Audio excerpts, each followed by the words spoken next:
Hey guys, welcome to our next OHL Prospect Primer. Today we have ESPN NHL Draft and Prospects writer Chris Peters joining us to break down the top 2020 NHL Draft eligible centermen coming out of the Ontario Hockey League. Chris, how are you? I'm doing great. How are you? I'm doing well, thank you. Well, it goes without saying that this year's draft class boasts a lot of depth with elite talent out of the OHL at all positions. But today we're talking centermen. And who better to start with than Sudbury Wolves superstar Quentin Byfield, one of the most highly anticipated, if not the most highly anticipated prospect this season with his blend of size, speed, and skill. Where do we even begin? Perhaps we begin with his rookie year. 61 points in 64 games as the CHL's Rookie of the Year over the 2018-2019 season. 82 points in 45 games as a sophomore this past season. He stated the strongest part of his game is his skating for a big guy. He sees the ice really well. What has impressed you, Chris, most about his development over the past two OHL seasons? Well, I think you do start with the rookie season. You see how much of an impact he made as a rookie on that Sudbury team. And, sure, they had a great goaltender, Nuka-Pekka Luukkonen, but he was driving the bus offensively for that team. And it was incredible to watch a kid at his age really take the reins. And then you just see that progression. It's natural progression from one year to the next where he becomes not just a good offensive centerman, but a dominant one. And we saw that this season. It's an incredible it wasn't a transformation, but a progression. And what he does so well is the skating, the skill, the hockey sense, great character. I mean, leadership. There's all different kinds of qualities in him that NHL teams are going to find attractive. And then you have it in that size that he brings to the table. So that physical strength and the fact that he's so young still, even for this draft class. I mean, the sky is the limit for him. He's really only on the front end of his development curve. So it's going to be amazing to see where he goes next. Now, is there anything about him that, in your opinion, makes him that franchise player that an NHL team would want to build around? Yeah, I mean, it's just so rare to have that combination of speed and size in a center. I think he has that number one center potential because of the hockey sense and the ability to make plays with speed. And, the NHL is so fast now, and you need fast players. You can't just be fast in your skating. You also have to think the game at a fast pace. And I think that's something that we saw from one year to the next that really did improve in his game and will only get better. I think it's one of those areas that he does have room to improve, which is kind of amazing because he's already so good at it. So that's one of the things where you just kind of wait to see what kind of development he has. But again, it comes back to that age factor. And you're just like, wow, what can he be in the next 2 to 3 years that he isn't already right now? Well, speaking of that age factor, he was praised for his ability to contribute in high-end situations on the World Junior stage as a 17-year-old. What impressed you most about his World Junior performance? Well, I think the biggest thing is that when you're a younger guy, you're not going to play as much. And that transition from being the go-to guy on your team to being a role player is a difficult one for any player. And I'm sure it was frustrating internally, but he never let that show externally. And he did perform well when given the opportunities, when he was put in those situations. I think what impressed me most is you see him on the ice against under 20 players at the World Junior level. These are the best players in the world.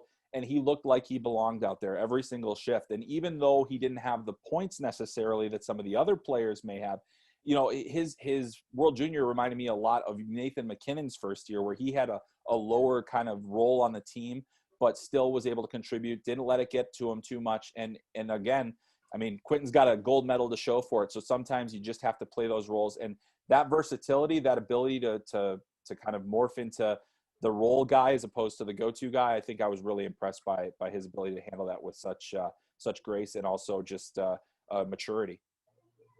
All right, well, switching gears to another standout top-ranked centerman in Cole Perfetti. Now, I know you've written that what you like best about Cole are his vision and his offensive sense, his ability to pick apart the opposing defense on the rush or in the zone. Maybe you can just break down what it is about him that makes him such a threat. Yeah, well, the thing about him is just his vision, the hockey sense, the ability to make plays at pace. And I think he is one of the best playmakers in this draft. I mean, we saw him at the Hlinka Gretzky Cup and we said, wow, this guy's a goal scorer. He's going to be putting up major goals. And then it turns out, wow, this guy can really dish the puck. And it's that dual shot pass threat that he is, where you have to respect the shot, you have to respect the pass. the fact that he can slow the game down, let things come to him as opposed to pushing the pace. And then also his ability to make plays on the rush. If you can make plays from a stationary position or on the rush, there are some guys that can only do either or. That's not a problem for him. He can do both. And so, the hand skills that he has, the pure puck touches, all of those things combine to make one of the elite offensive talents of this draft. I've been so impressed with his progression year over year. And I just think that where he's at right now, he's going to help a team in the near term and the long term. And I'm really excited about him. He is one of the most entertaining players in this draft class. He led a strong Saginaw Spirit team to the top of the West Division. How has playing on such a dominant team like the Spirit helped his developmental curve? Yeah, it's important to play in those situations where you're going into the, in a playoff push, in trying to lead a division. And I thought it was really impressive that when Ryan Suzuki came over in a trade that you've got two elite playmakers in the OHL level, and how would they play off of each other? And it turned out they just made each other better. And they, I was able to see them after the trade, and I was just so impressed with how they kind of fed off of each other. And for Cole, it's just important to be a leading player. And he was one of the top scorers in the OHL this year. And he showed that regardless of situation, he was going to be one of the best players on the ice every single time out.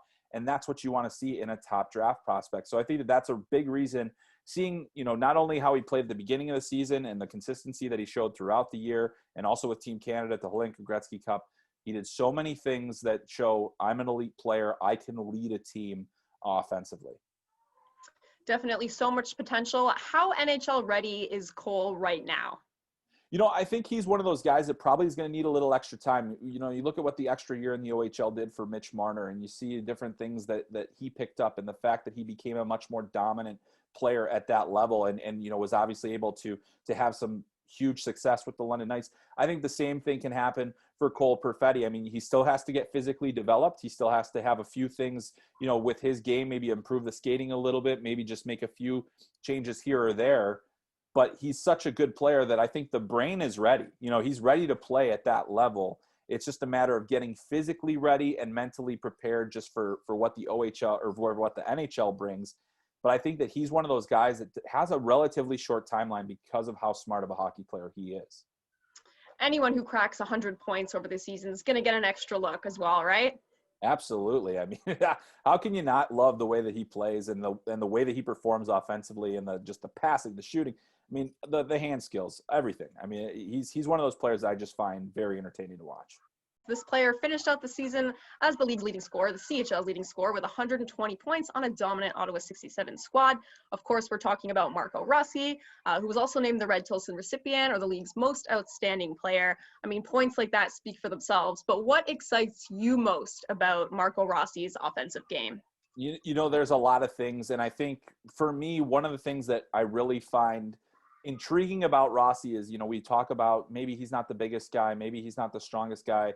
Well, he is one of the stronger guys. That's kind of the amazing thing to me, is that his ability to go in, win battles for pucks along the walls, his tenacity on the puck, his ability to play physical, and he's got such a good, strong lower body that I think that's one of the things that drives the engine for him offensively. It allows him to get inside. It allows him to win those battles along the boards. And having that lower body strength makes up for any height disadvantages he might have. So he's one of those guys where I love, the passing, the shooting, the hand skills, all of that is important. But what he has that kind of sets him apart from other players of his stature is that tenacity, the lack of fear, the ability to get in and win battles. And that comes back to being strong on the puck, having a bit of a bulldog mentality, which I think is kind of the hallmark of his game. And then that translates to offense. And we saw it obviously in spades last year. Definitely one of the strongest offensive players this past season. Can you speak to his defensive game as well? Yeah, I think it's something that he showed this season in particular that he was going to be more dedicated to and better at. And I thought that, it comes back to being stronger, being able to make those plays and getting under player sticks. He defends well in transition. That was one of the things, where I was wondering how he would do, and his ability to take pucks off of opposing players, to stop rushes just by, making maybe a strip or somehow getting in the way. Those are important things for a centerman to do. So he showed much more dedication to playing at both sides of the puck. And I've been really fascinated to see kind of his progression as an intelligent player as well. I mean, I think he reads plays remarkably well, and that is one of the things that allows him to be better defensively. It still needs some work, but it's not necessarily something that will prevent him from going very high in this draft. All that skill, all that hockey intelligence. Is there an NHL player that you would compare him to? I think one of the natural comparisons, at least for me, is Braden Point. And, he's been one of the superstars of the Stanley Cup playoffs in 2020. And it's that two-way ability, and I think that, Marco still has a ways to go to get to where Braden Point is defensively. But the fact that he can be an engine driver, he's an undersized center himself. He's one of the shorter centers in the NHL, but he showed people wanted to move him to the wing. And he said, no, I'm going to be a center. And I see that same kind of mentality in Marco. He wants to prove that he can play all over the ice. He can do all the things that a center needs to do. And so that's why I think that Braden Point is one of those guys where I can see a lot of similarities in their game. And it also comes back to that work ethic and tenacity that both of them possess that I think are real separating factors for them. All right, well, we'll wrap up with one player to watch in the Hamilton Bulldogs, Jan Mysak. A big get for the Bulldogs midway through the season. Didn't miss a beat when he came to North America after playing in the Czech Republic his whole life. What will make Mysak a top six forward at the NHL level? I think that he's got the speed and the ability to make plays on the rush and get involved offensively. He's got good size. He's got good strength. The fact that he did play in the Czech Republic and played against men and then, was able to transition to North America pretty easily with Hamilton is intriguing to me as well. That can be a difficult transition for players no matter what level you play at, given the ice surface size sometimes, or maybe it's just, the different style of play. I thought that he fit in very well with Hamilton. And he's one of those guys that, I think that the best is yet to come. I still need to see a little bit more from him, more consistency-wise, but I still think that he is going to be one of those players that is really intriguing. And if, maybe it's a later first-round situation, there are going to be a lot of teams that are going to be very intrigued by his skill set. Awesome. Well, Chris, thank you so much for joining us. Really appreciate your time and your insight on so many exciting prospects out of the OHL this year. It was great to be with you. Thanks for having me. This has been ESPN's Chris Peters breaking down the top NHL draft eligible centermen, and this has been another OHL Prospects Primer. See you next time.